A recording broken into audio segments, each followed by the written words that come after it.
নমস্কার বন্ধুরা, কেমন আছেন আপনারা সবাই? আশা করছি খুব ভালো আছেন।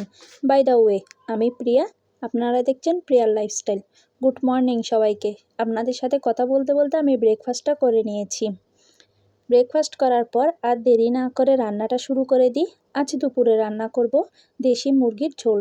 তাই আমি পরিমাণ মতো পেঁয়াজ কেটে রাখছি, আর সাথে নিয়েছি আদা আর রসুন। আদাগুলো আমি পরিমাণ মতো কেটে রেখেছি। পেঁয়াজগুলো কেটে সব কিছু একসাথে মিক্স করে আমি ব্লেন্ড মেশিনে বসিয়ে দেব। পেঁয়াজের পরিমাণটা একটু বাড়িয়ে দিতে হবে, আদার পরিমাণটাও একটু বাড়িয়ে দিতে হবে। যেহেতু দেশি মুরগি একটু শক্ত হয়, তাই একটু আদার পরিমাণটাও বাড়িয়ে দিতে হবে। সব কিছু একসাথে কেটে নিয়ে আমি এবার সব কিছু ব্লেন্ড মেশিনে দিয়ে দিলাম। সব কিছু আমি একসাথে ব্লেন্ড করব, তাই রসুনগুলো সেখানে দিয়ে দিচ্ছি, আর সাথে আদাগুলোও দিয়ে দেব।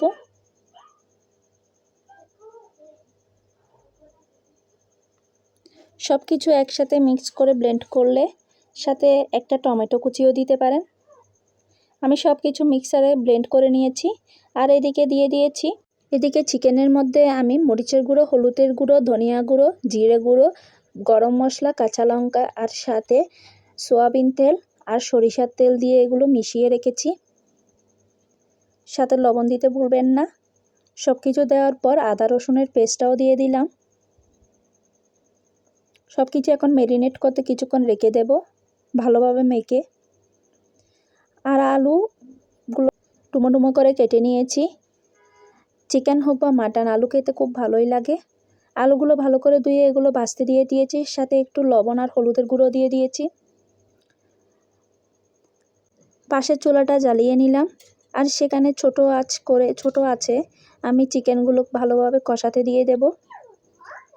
এগুলো যতক্ষণ না পর্যন্ত তেল ছেড়ে দিচ্ছে ততক্ষণ পর্যন্ত ওয়েট করতে হবে, নাড়িয়ে চাড়িয়ে দিয়ে। আর এদিকে আলুগুলো লবণ হলুদ দিয়ে মিশিয়ে আমি এগুলো ভাজতে দিয়ে দিয়েছি। এগুলো যতক্ষণ না পর্যন্ত লাল হচ্ছে ততক্ষণ পর্যন্ত আমি নেড়ে ছেড়ে দিব। আর এদিকে আমি দুটো টমেটো কুচি করে রাখছি। টমেটোটা দিলে যেন স্বাদটা আরও বেড়ে যায় মতো লাগে। আমি দুটো টমেটো এগুলো কুচি করে রেখেছি। টমেটোগুলো খেতে ভীষণ টক, তাই আমি বেশি দিলাম না, জাস্ট শুধু দুটো নিয়েছি। ভালো করে ধুয়ে কেটে রেখেছি। আর এদিকে আমার আলুগুলো প্রায় ভাজা ভাজা হয়ে এসেছে, লাল লাল হয়ে গেছে। তাই এগুলো আমি একপাশে সরিয়ে রাখবো।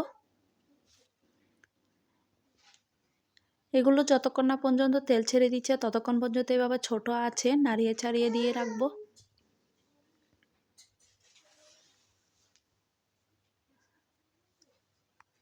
চুলার আঁচটা একটু কমিয়ে দিলাম। এদিকে আমার আলুগুলো হয়ে গেছে, তাই একপাশে সরিয়ে রেখেছি। আরেকটা চুলোতে বসিয়ে দিব আমি ভাত। এগুলো অলরেডি তেল ছেড়ে দিয়েছে, উপরে দেখলে বুঝতে পারবেন আপনারা। সেদ্ধ হতে অনেকটা টাইম লাগে। আরেকটা চুলোতে বসিয়ে দিয়েছি আমি সাদা ভাত।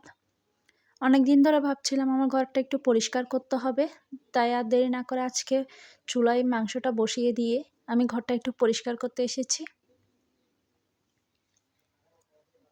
এই মেশিন দিয়ে পরিষ্কার করলে কি হয়, ঘরে যত ছোট ছোট চুল থেকে শুরু করে যা থাকে সব কিছুই টেনে নিয়ে আসে। দেখেন ঘরটা কি ক্লিন লাগছিল না, খুব পরিষ্কার হয়ে গেছে। এদিকে আমার ভাতটা ফুটে উঠেছে, আর সাথে এখানে তেলটা ছেড়ে দিয়েছি, দেখলেই বুঝতে পারবেন আপনারা কালারটা কেমন হয়েছে দেখুন। এবার আমি এখানে গরম জল দিয়ে দিব, কারণ এগুলো এখনো সেদ্ধ হয়নি, সেদ্ধ হতে অনেক টাইম লাগবে।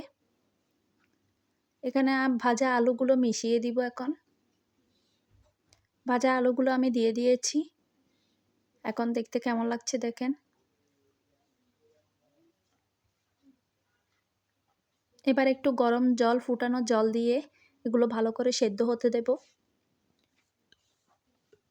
গরম জলটা আমি দিয়ে দিয়েছি, সাথে এখানে টমেটোগুলো দিয়ে দিয়েছি। জলটা একটু বাড়িয়ে দিয়েছি, কারণ চিকেনগুলো সেদ্ধ হতে অনেক সময় লাগবে, তাই একটু জলগুলো বাড়িয়ে দিয়েছি। এগুলো সেদ্ধ হতে হতে প্রায় জল শুকিয়ে যাবে।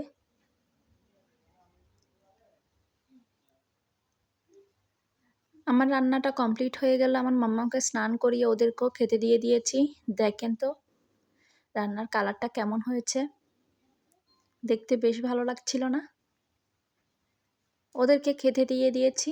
আর এদিকে আমি অল্প কাপড় চোপড় ছিল ওগুলো ধুয়ে নিয়েছি ওয়াশিং মেশিনে। বিকেলবেলার জন্য রান্না করেছি অল্প ঘুগনি।